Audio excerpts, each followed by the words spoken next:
Should this alarm India? Should India do something that it is not doing? What are the options? What should India do? Joining me live is Lieutenant General Syed Ata Hasnain. He's a well-known defense and military expert. He's former GOC of the 15 Corps. He's a member of the National Disaster Management Authority and one of India's most respected voices on military and strategic affairs. General Hasnain, welcome. Thank you very much, sir, for your time. General Hasnain has just written a column today in the Deccan Chronicle titled "Worries on the East Flank Try to Revive Goodwill," which is very much in tune with what we're talking about today. General Hasnain, you have served extensively on the Bangladesh border. You have visited that country many times. You have served with the Bangladesh Army on UN deployments from the Indian Army. You understand that country very well. You've just seen these worrying visits between Bangladesh and Pakistan, including now the ISI chief reportedly spending some time there, building a mutual intelligence network with Bangladesh. How do you see this, and what should India do, sir? Shiv, first of all, thank you for getting me on this program of yours, and some very pertinent questions which are coming from you. No doubt all of us are observing what is happening on the Eastern Front at the moment. May I start by saying, I think we need to understand from a security point of view that a lot of people think that Pakistan left Dhaka on the 16th of December 1971 with 93,000 prisoners gone into India, and that was the end of Pakistan as far as Dhaka is concerned. To my mind, Pakistan never left Dhaka. Yeah. It was always embedded there. It was always embedded there. They always knew that they had stakes in India's northeast, that this is one of the areas of which is an Achilles heel for India. They could always try and get back there. We have seen over years attempts by them to try and permeate this area, try and carry out cultivation of sources, sleeper agents, all kinds of activities have gone on. Obviously, an opportunity has presented itself to them at this moment, and they're trying to exploit it. All is not lost for India. Let me tell you, over the last 50 years, India too has worked very assiduously with the Bangladesh Army, armed forces as such.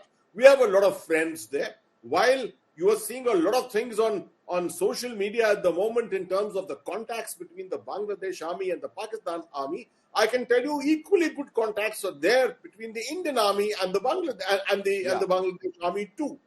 But the Pakistan Army is making a deliberate effort to surround us, not just physically, but also mentally and psychologically, to show us that, see, this is what we are capable of doing. And this is how India's attention is being diverted into different areas. Yeah. Now, I don't think that the Bangladesh Army can go beyond and actually carry out what is an attempted fusion or a return to the past. Because all you need to do is to remind the people in the Bangladesh Army and the Bangladesh people that just 1.5 generations ago, there were 3 million people who were killed and 1 million women who were raped by the very people with whom they are now trying to get into cover. Correct. So this needs to be assiduously projected and brought to their notice. I think the Indian policy at the moment is very correct. We are not loud. We are quietly doing our diplomacy. This is a very typical approach, Indian approach also. We don't make very loud noises about our diplomacy. I think we need to make sure that we reach out to more segments of the people in Bangladesh, particularly the Bangladesh armed forces, with whom I think we have got some very good contacts.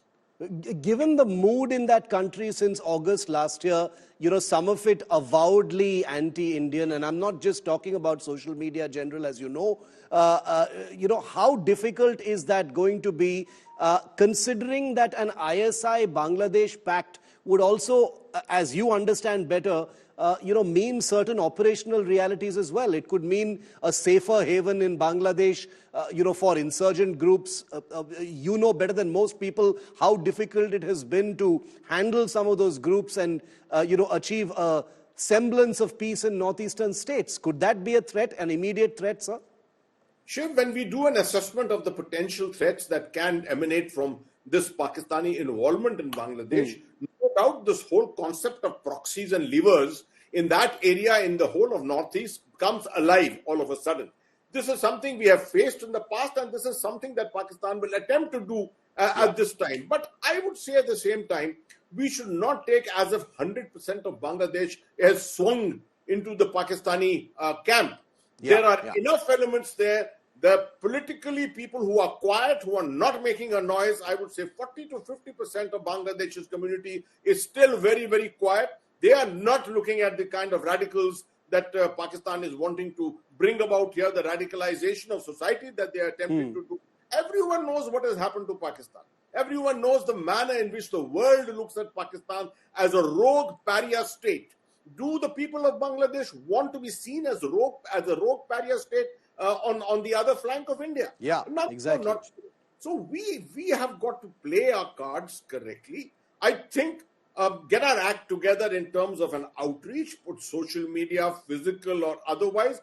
Psychologically, we have to play this game, and I would say establish our old contacts and our old goodwill, a track to diplomacy which can begin, which is something which can always give us reasonably good results.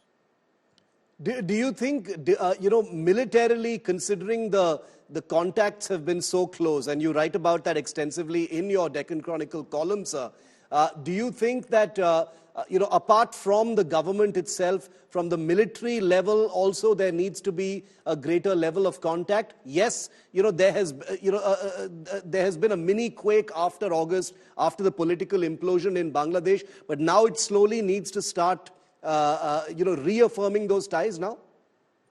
See, Shiv, military diplomacy has never been a strong point as far as India is concerned. Our political diplomacy is very good. It caters for everything. But there are situations in which military diplomacy works even better than political diplomacy. And this is one of those situations and conditions where over the last many years, we've established these contacts, particularly in the United Nations, where people have served together and with mutual respect, a great amount of respect for each other's capabilities and work cultures, etc. All this can be revived. It's not difficult to revive it, and I think the political diplomacy around the world should attempt to actually reinvigorate military diplomacy to a great extent. And together, the two of them can actually get things working in a wonderful way. Very illuminating, and I hope to see, the beginnings of a mechanism to get out of any sense of stasis and take this situation very seriously, which I'm sure the system is doing, both at the political and military level. Great to have you as always, General Hasnain. Appreciate your time, sir. Thank you very much for being with me here on 5 Live on that big story of India and Bangladesh.